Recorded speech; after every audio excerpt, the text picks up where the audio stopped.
Hello, this is Mr. Wakefield once again, and we're going to be looking at section 8.2 right now.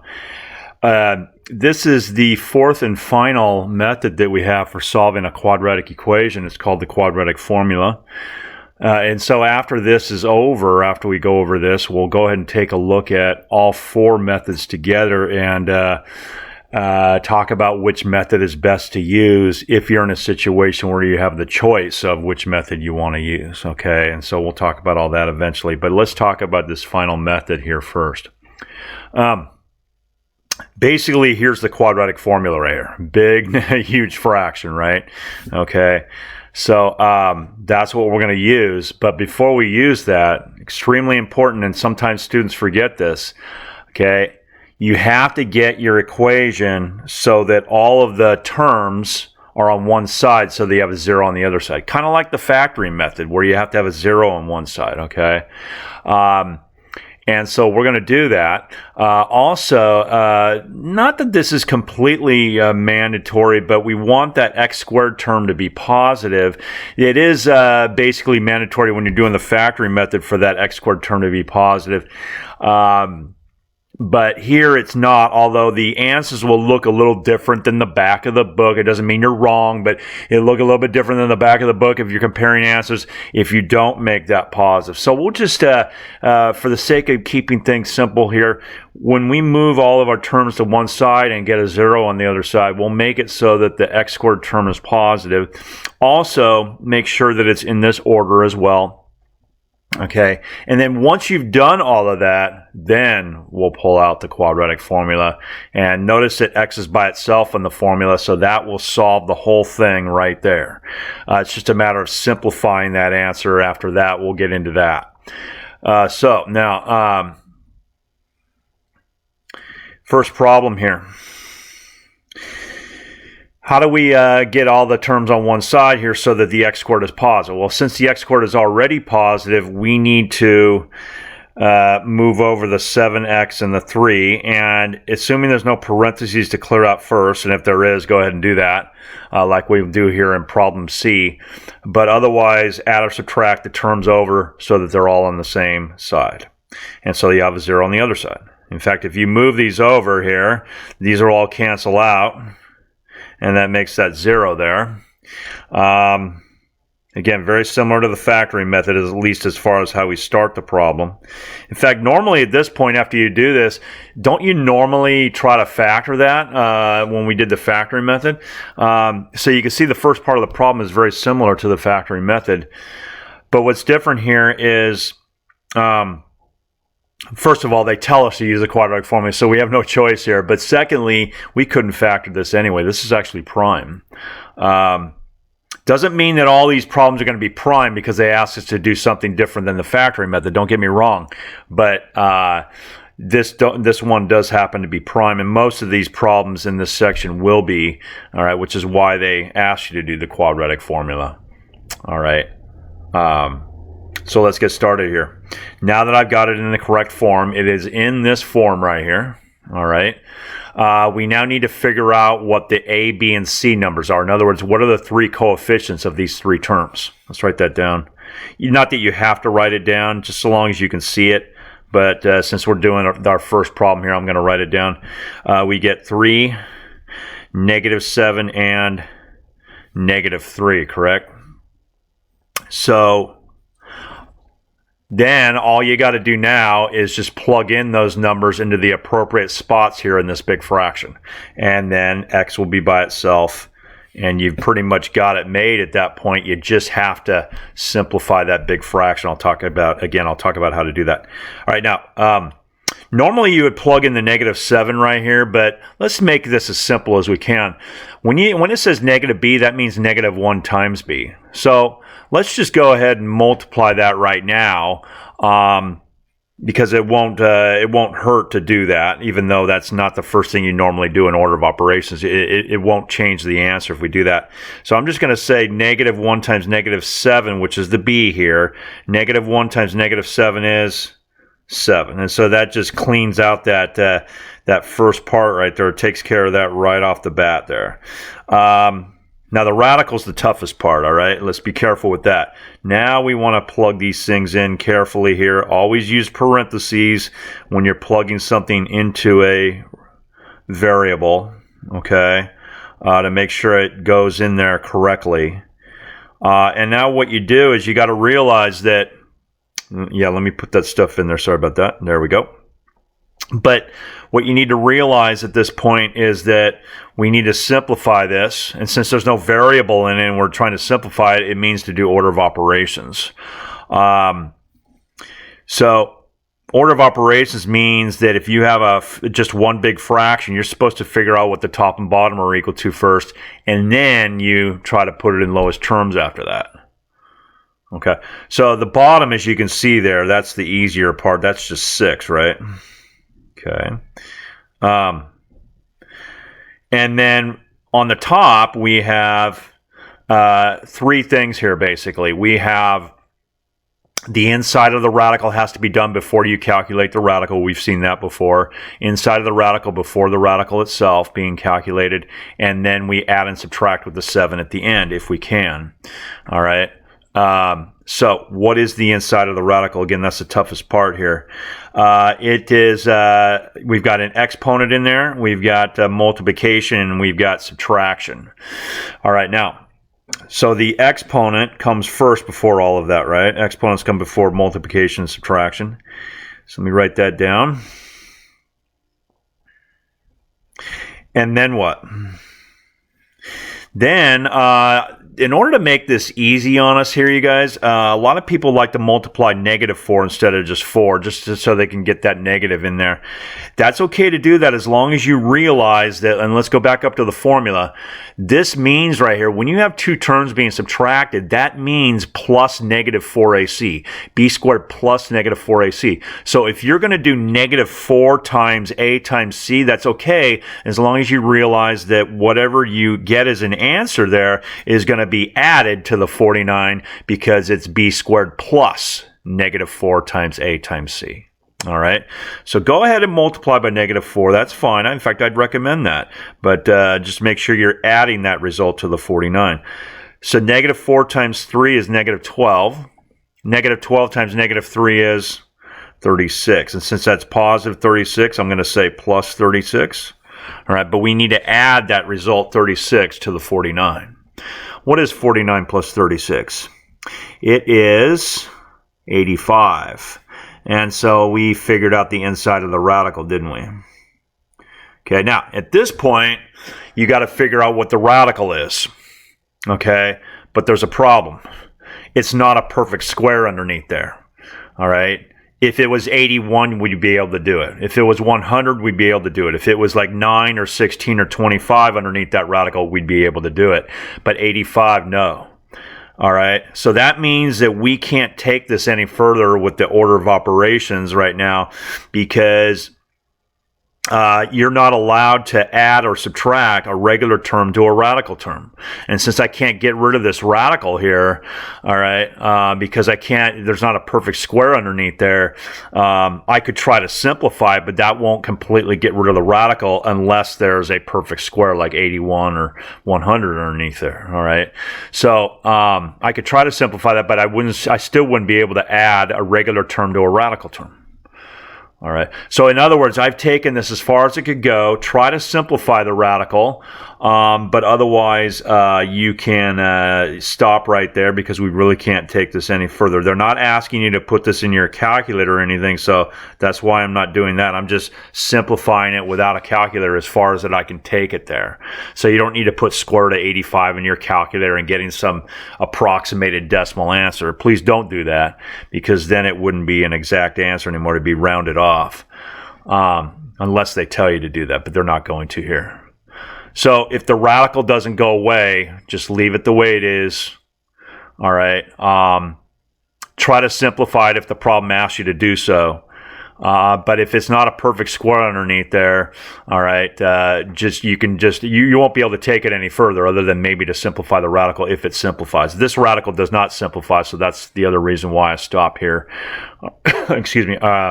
But that's why I can't go any further because you can't add and subtract, which is what this symbol means. You can't add and subtract a regular term and a radical term. All right, so let's go ahead and stop right there. And so let's move on to the next problem. Now, you can see I already did this the other day when I was talking about moving all terms to one side. And so we need to do that, right? And not only that, but we need to have it in this order. X squared, X, and then no X at all. But you also need the, not completely mandatory, like I said, when you're doing the quadratic formula, but in order to get your answers to look like the book's answers and all that, make the X squared positive. So if the X squared hadn't been positive, then you'd want to move all your terms over to the other side, and then it would become positive. All right, what are my A, B, and C numbers now that I have it in the correct form here? They are 9, 1, and 2. Okay. Those are the coefficients of those three terms, aren't they? 9, 1, and 2. The invisible 1 in the middle there, huh? So we are now ready to do the quadratic formula. Okay. If b is equal to positive 1, then negative b will be negative 1 times 1. Negative 1. Then you do your plus or minus. Then you plug in all the appropriate things on the inside of the radical here. So the b goes inside of that first bracket there being squared, so 1 squared. And then we need to plug in what? We need to plug in 9 into the spot where the a goes here. And then we need to plug in a 2 where the c is. And that's the radical there. On the bottom, we have 2 times the a, which is 9, so plug in the 9 there. And just like in the last problem, once you get all that set up, got all your numbers plugged in, then you do order of operations, at least take it as far as it'll go with order of operations, that is. So that means we do the inside of the radical first. Okay, what's that going to be? The inside of the radical, I'll just write it down up here, just to give myself some room. What is the inside of the radical there?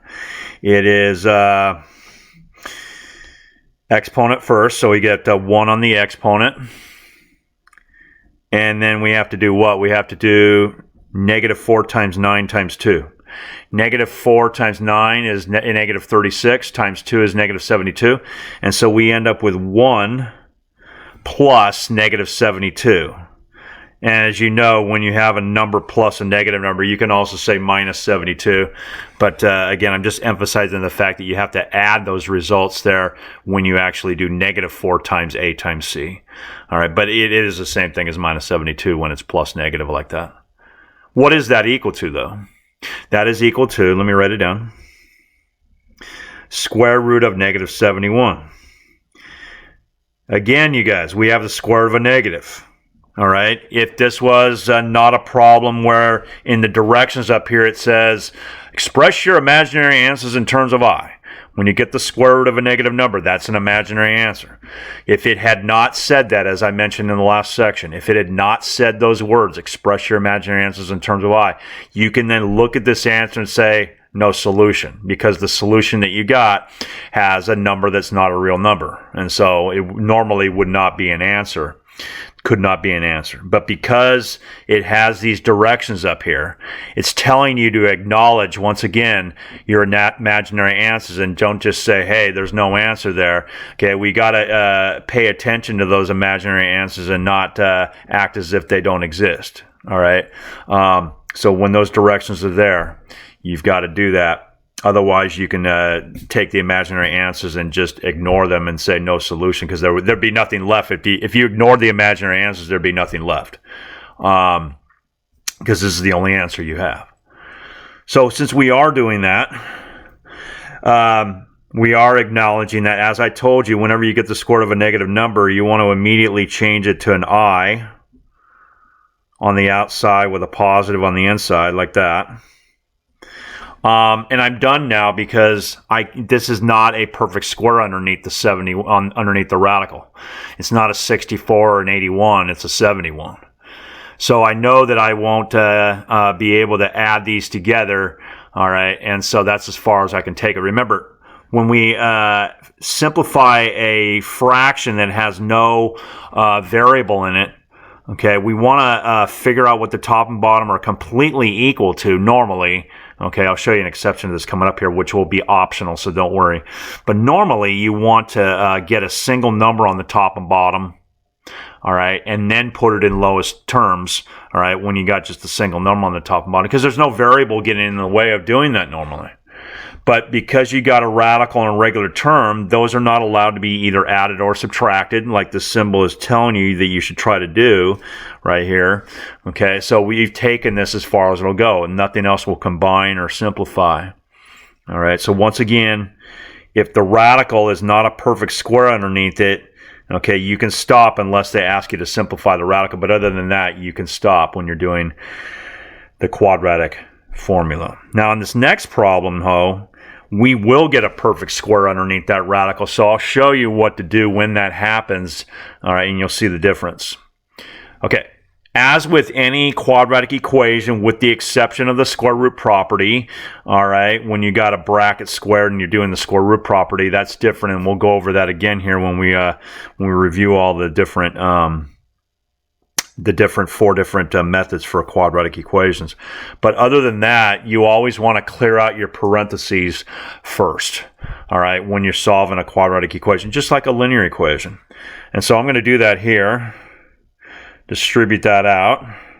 I get 2x squared plus 8x is equal to 3x minus 3. And then I want to what? I want to move all the terms to one side, don't I? Because that's what you do in a quadratic equation. Or, well, not all quadratic equations, but that's what you do when you have a problem where you need to do the quadratic formula. That's definitely when you do it. So we get 0 equal to what here? We get 2x squared, doesn't combine with anything there. The 8x and the minus 3x become plus 5x, and then the plus 3. All right, now that I've got it in the correct form here, I acknowledge what my A, B, and C numbers are. They are 2, 5, and 3, aren't they?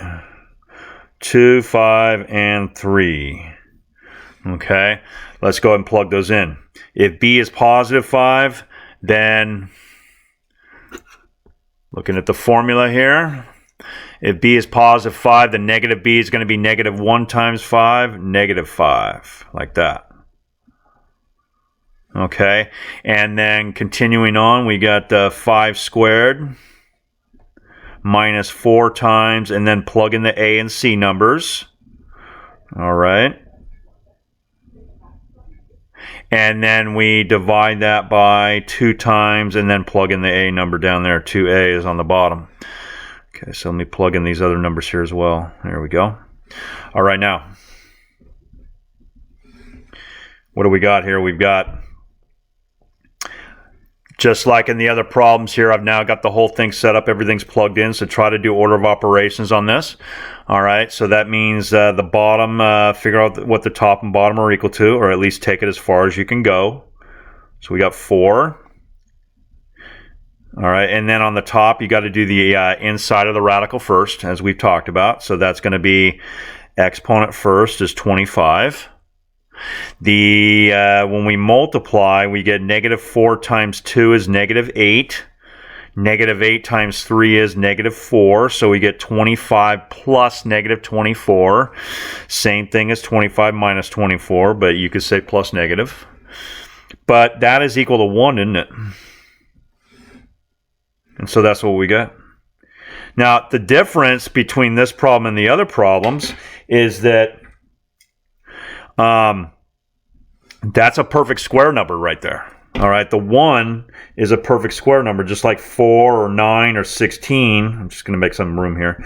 4 or 9 or 16, 1 is a perfect square number, so that's different. That means that I can get rid of that radical by evaluating the radical, as we learned at the beginning of chapter 7. All right, you can get rid of that radical by evaluating that. That's equal to 1, and it's the square root of 1 is 1. And so because of that, here's what happens.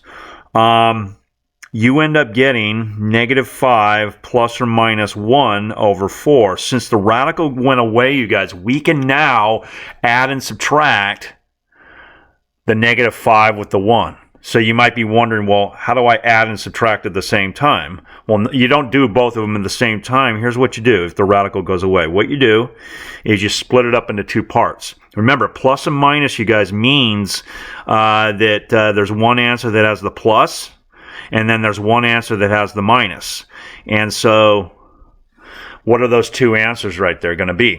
Again, you finish off the problem now. Since the radical went away, we can now actually do what I just talked about, which was to figure out what the top and bottom are completely equal to now. Nothing, there's no unlike terms that are getting in your way of being able to figure that out where you can't combine them. We can combine them now. And so now I know that the top is -4 over 4 and -6 over 4. And then now that I know what the top and bottom are equal to, because I was able to combine the like terms, I now can put these two answers in lowest terms, and that will be your two final answers that you get. So putting these in lowest terms, don't I get -1 over 1 on that first one, which is the same thing as -1. Okay, and then on this fraction I get, if I put that in lowest terms, I get -3 over 2, don't I? Okay, so there's your final answer right there. So if the radical goes away because it has a perfect square underneath it, after you figure out what the inside's equal to, 25 minus 24, if that ends up being a perfect square number, then you got to keep going. Then you got to combine the terms after you get rid of the radical and get and ultimately put the fractions in lowest terms after you get a single number on the top and bottom. But usually when you're doing the quadratic formula, the radical won't go away, and so it's a little bit simpler in that case. All right, so keep that in mind. So please try 1 and 2 right now, and we'll see how you do, and hit the play button as usual when you're ready to see the answers. Okay, let's take a look at those answers here now. I need to move all the terms to one side, preferably so that the x squared term is positive, like we talked about. So it'll look like this then when you do that. All right, then now that it looks the way it's supposed to look for the quadratic formula, I then plug in the appropriate coefficients into their appropriate spots here. I did that. Figure out what the inside of the radical is equal to. Also figure out the bottom of the big fraction as well. So we end up getting 16 for the exponent. Multiplying, we get 40. So 16 plus 40 is 56. Okay, that is not a perfect square number. All right. And so we're pretty much done under normal circumstances, but if they ask you to simplify the radical, which they oftentimes do, you're going, in fact, the book likes to do it when they put the answer in the back of the book. That would end up being, as you see up here, that would be 4 and 14 if you factor out the 4, and then that gives you 2. As always, we evaluate the perfect square part, and then we keep the other part the same when we simplify our radicals. All right, and so that gives me this right here. That's a 14 right there. Okay. So this is a perfectly acceptable answer. What I'm about to show you is completely optional, but that's perfectly fine if you want to leave it that way. But what the textbook likes to do is they like to put this thing in lowest terms. Like I told you a few minutes ago, you don't have to put it in lowest terms when you have two terms on the top and there's a radical there. All right. But the textbook, it's different if you end up with a single term on the top and bottom like we did in the last problem where the radical went away. But if the radical's still there and you still got the two terms up here, I'm not going to require that. You may be asked to simplify the radical, but that's it. If the radical doesn't go away, you can stop otherwise. But what the textbook likes to do is they like to factor the GCF out of the numerator and then cancel it with the 4.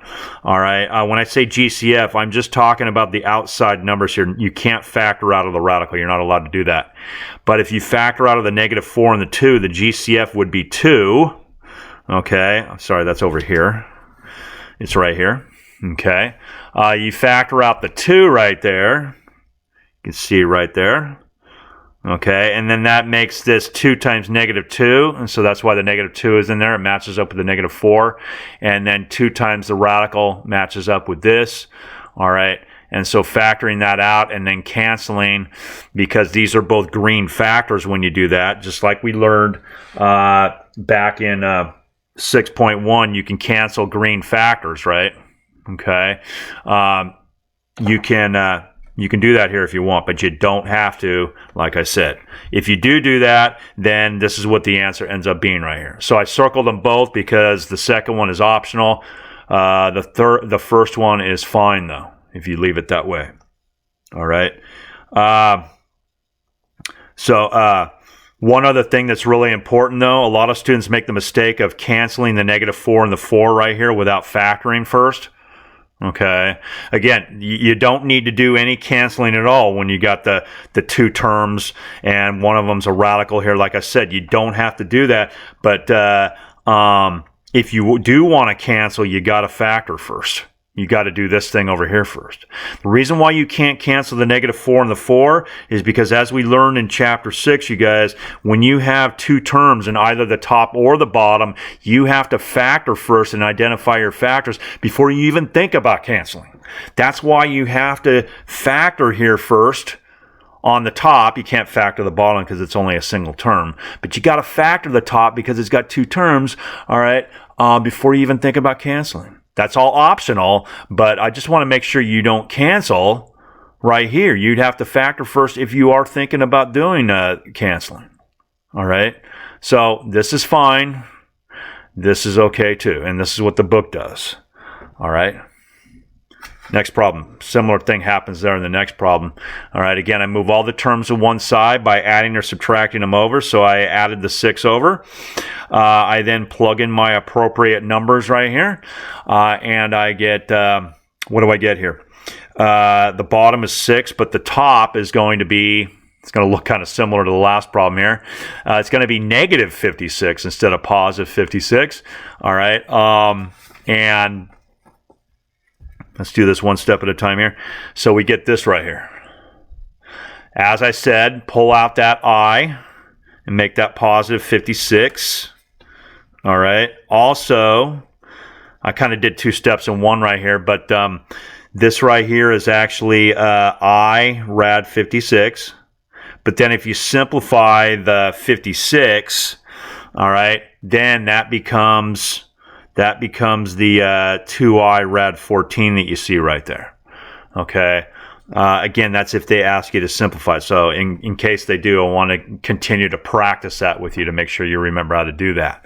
All right. Now, the 56, as we learned in the last problem, is, let me write that down, it's 2 rad 14.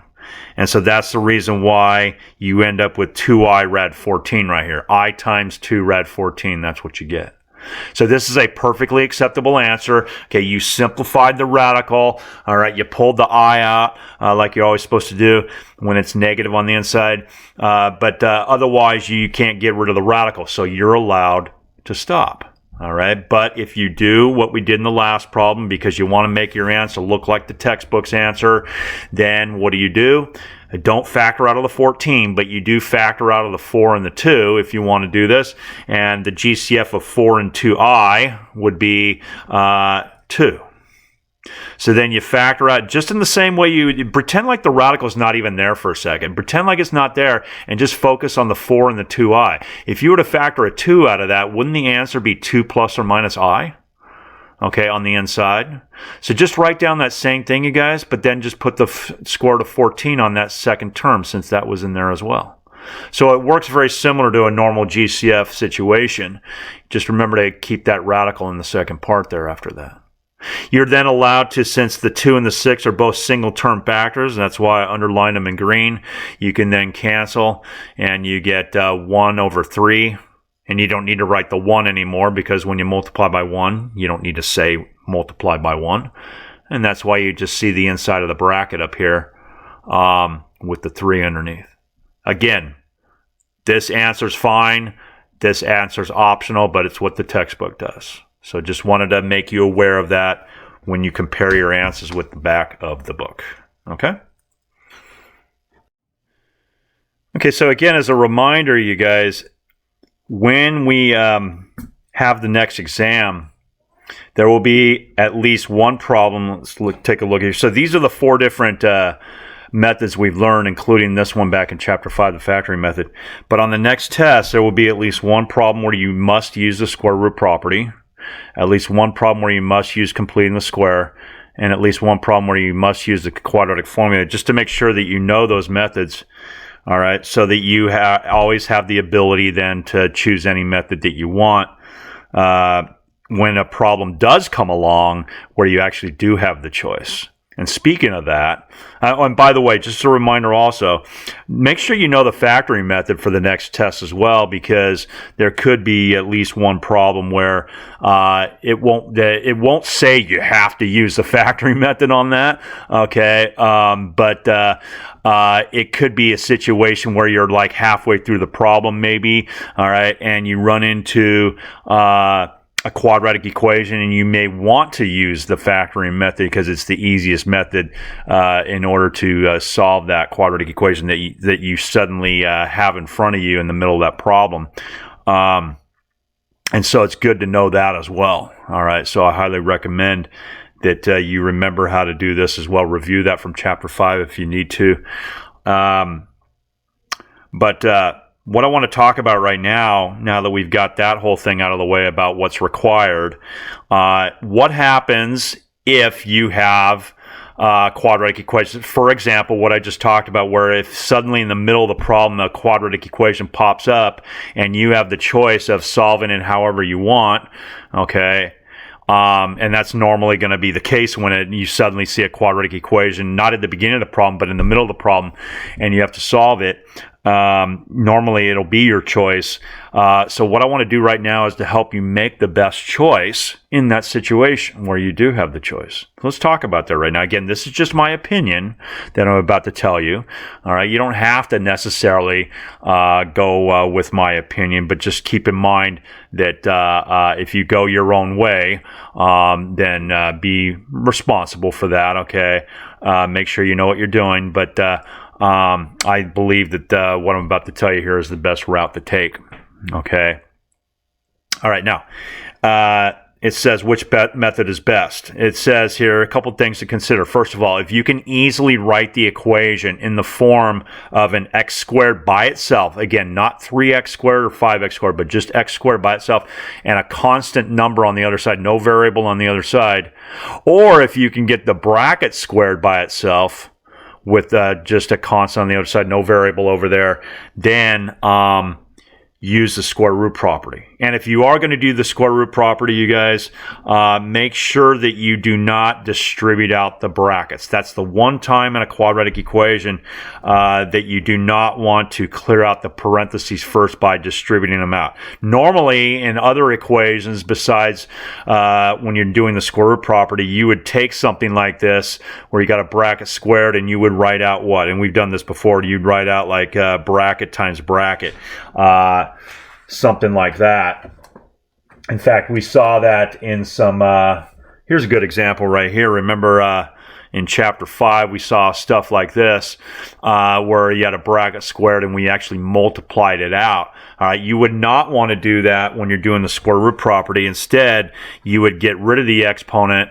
All right, as I'll review with you in just a moment here, you get rid of the exponent and then do the double square root at the same time. All right, but that's the first thing you should consider. Can I easily get it into one of those two forms?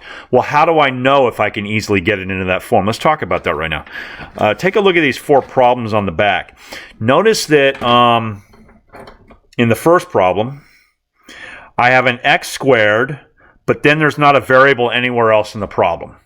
I have an x squared, but there's not a variable anywhere else in the problem. In this problem, I have a bracket squared, but there's not a variable anywhere else in the problem. Okay, when that's true, whenever you have an x squared, but there's not a variable anywhere else in your quadratic equation, or if you have a bracket squared, but again, there's not a variable anywhere else in your quadratic equation that you have there, then usually the square root property is best. Okay, it's just a matter of whether or not you can get it into the right form. In problem D, it already is in the correct form, where you need to get the bracket squared by itself and a constant on the other side. That's already done, so we can do the double square root method here, which is the square root property, immediately right away in this problem. I'll come back to this in just a moment. But over here, how do I get the x squared by itself? Is it reasonably simple enough to do that, or should we do something else, some other method instead? Well, we learned back in 8.1 that the way to get that by itself is to pretend like that red box right there is a variable, and then you just treat it like a normal linear equation here, which is what it becomes when you change that to a y. Wouldn't we just subtract the 6 over and then divide by the 5 to get the y by itself there? So in the same way, we would subtract the 6 and divide by 5 to get the red box by itself. And let me do that. There it is right there. Okay. So now, I divide out the 5. Let me do that. So now it was, as my first tip hinted at there, if it's reasonably easy enough to get the x squared by itself so that there's no variable on the other side, you should do the square root property. Again, what is the square root property? It's the double square root. The exponent goes away simultaneously with the fact that you're doing the double square root here, all right? And then x is by itself now. That wasn't too bad, right? Okay, what's the more condensed way that I can write down the answer if I choose to do so? Plus or minus square root of 5, right? Okay, so here, same thing, all right? Not only is it easy to get the bracket squared by itself, but it already is by itself, so we don't even need to do that work, all right? So definitely we should try the square root property here. So what do we get here? Again, the exponent goes away simultaneously with the double square root coming into the next step right here, like this. If you get a perfect square underneath your radical on this step here when you do the double square root, please simplify that right away. Evaluate that, in other words, right away. All right. Evaluate that radical because we can. All right, because it's going to make it a lot easier to get x by itself if you evaluate that radical first, because we can combine terms now. We can combine the 5 and the 7 when I move the 7 over. But if I don't get rid of that radical first, then I can't do that. All right. I could simplify the radical or evaluate the radical later, but a lot easier to do it now so that the 5 and 7 can be combined.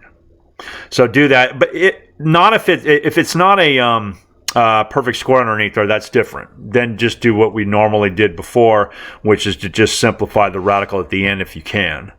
But evaluate it if it's a perfect square, like 25 or 36 or 49 underneath there. Right away, do that right away. Now it's really easy to finish this off here. You just move over the 7. Okay, and then divide out by the 2, and we get -1, right? Does that mean that the other answer is going to be +1? No, that doesn't always happen, you guys. That doesn't always happen. You'll find out right now. Watch this. If I move over the 7, -5 minus 7 is -12. And then if I divide out the 2, I get -6. All right? So you don't always get a plus or minus answer by the time you get the x by itself. You get the plus or minus with the radical when you first set up the double square root, but by the time you move over the 7 and divide the 2, that doesn't always end up being like that, where you get two answers that are identical other than a plus and minus. All right, just to give you a heads up there. All right. Why would we not do the square root property on these other two down here? Okay, well, notice that I have x squared there, but if I were to get that by itself, that would require to move the 6x term over to the other side, and that's bad because when you get the x squared by itself, you cannot have a variable on the other side. If you want to do the square root property, that is. We could do a different method, but we can't do the square root property when we do that. You can't have a variable on the other side of where the x squared is located. So we got to try something else. Same idea here, you guys. If I were to clear out these parentheses, and again, you always want to clear out your parentheses first, unless it's one of those problems where you have a bracket squared and you're determined to do the square root property as well. Okay. If you're not determined to do the square root property, then you should go ahead and do what we did in chapter 5 here where you multiply out the brackets. That would be different. But if you're going to do the square root property and you have a bracket squared, then you do what we did here, okay?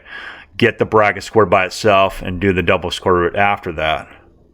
But otherwise, clear out your parentheses right away, okay, on any quadratic equation. And this is a quadratic equation here, even though it wasn't clear at first, because after you clear out the parentheses, you can see that the highest degree term is 2. Remember, it's a quadratic equation, even if it doesn't look like it at first, if after you clear out the parentheses, the highest degree term is 2, which this is a degree 2 term, x to the second. Okay. So, these two problems, and again, why do I not do the square root property here? It's because after I clear out the parentheses, yeah, I've got an x squared there, right? So you're thinking, okay, maybe I should do the square root property. I'll try to get that by itself. But I can't do the square root property because that would mean that if I got the x squared by itself, I would end up with these x terms on the other side. And you can't, again, just like I said over here, you can't do that if you've got the x's on the other side of where the x squared is located. So let's try something else. What does this thing recommend for us to do? It says, otherwise, meaning if you're not going to do the square root property, what should we do? Write all the terms on one side with 0 on the other. Clear the parentheses first, like I said, unless you're doing the square root property on something like this right here. Otherwise, you clear the parentheses first. Then you move all the terms on one side. Then you want to try to factor it. So make sure that when you move the terms over, put it into a factorable type of form. And we'll review that here for these problems that we're looking at in just a moment. But if you're able to factor it down to a point to where you can set the factors equal to 0 and solve them, then yeah, go ahead and use the factoring method as it says right here. Otherwise, as a backup option, you guys, and I say backup because most students, it doesn't mean that everybody feels this way, but most students think that the factoring method's easier than the quadratic formula, and so try to do the factoring method first, but otherwise you can fall back on the quadratic formula as a backup option, okay? You can use a quadratic formula to solve any quadratic equation, any at all. All right, just so long as you get it in the right form and you know what the A, B, and C numbers are, okay, you can do that. But you can't factor everything, though, okay? Some things just don't factor. Some things are prime, for example. And so factoring, I would recommend you try that first, but if it's one of those problems where you can't factor, then you can always fall back on the thing that always would work if you set it up correctly, and that is the quadratic formula. Okay, assuming that it's a quadratic equation, of course. Quadratic formula only works on quadratic equations, but it will work on all of them, though, if you set it up correctly. So let's try it here. Let's try to factor each one of these two, and if it doesn't work, then we'll do the quadratic formula instead. All right? Problem E first. Let me move all the terms to one side. So that means to move the 7 over.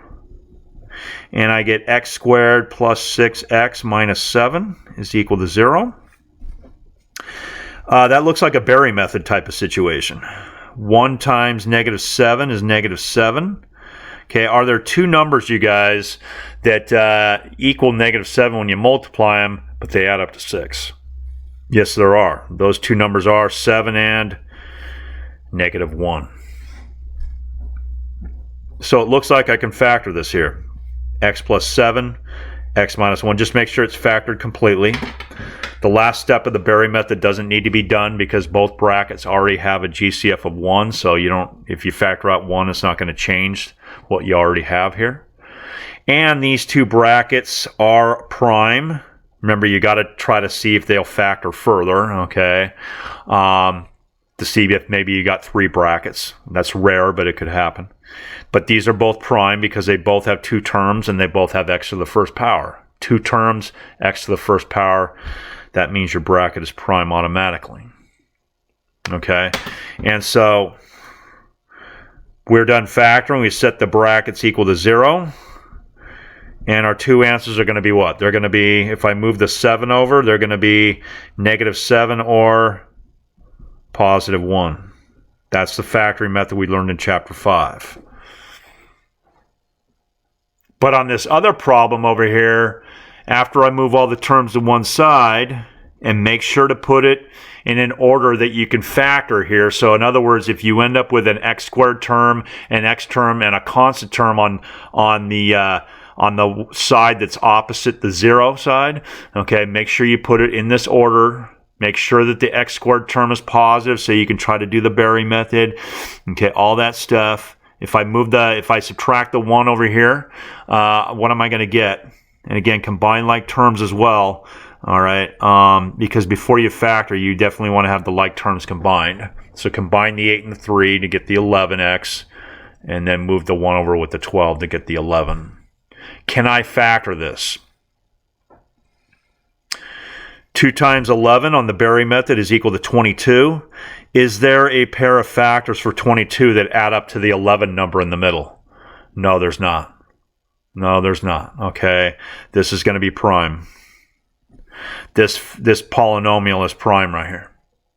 No GCF to factor out, and then the Berry method didn't work. So what does that mean?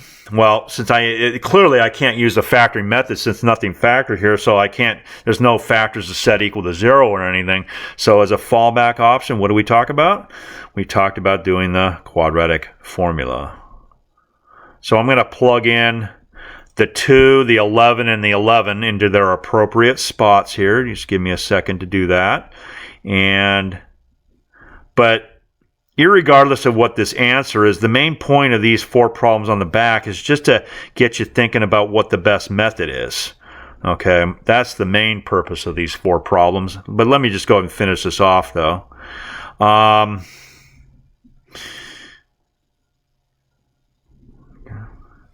And so on the inside of the radical there we have, on the bottom we have 4, but on the top we have, on the inside of the radical, it's going to be 121 for the exponent.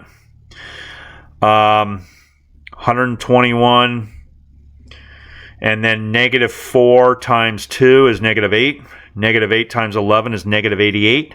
So 121 plus negative 88, same thing as minus 88, is going to be 33. And I can't take that any further, as we talked about before, because that is not a perfect square number underneath the radical, and it doesn't even, the radical doesn't simplify either, in case they ask you to do that. And so go ahead and circle that. That is the final answer. So that's just some tips right there. You'll notice that I never mentioned completing the square when I said, hey, what's the best method to use? That's just my opinion. It doesn't mean that you have to never use the completing the square when you're given the choice. And completing the square will be useful to us in other areas, by the way. So even in my own opinion, I'm not saying that it's useless and then we wasted our time. We did not waste our time in learning completing the square. All right. It will be useful in some other areas. But in my personal opinion, when you're just solving a one variable quadratic equation like we have been, that's normally not the easiest one to do. But again, that's just my opinion. All right. So if you have any questions about this, as we're done talking about solving quadratic equations here, let me know. But certainly we will be seeing more quadratic equations coming up in future sections as they pop up, say, in like the middle of a problem or something like that. So definitely let me know if you have any questions about how to solve those. Okay. You have a good day and take care.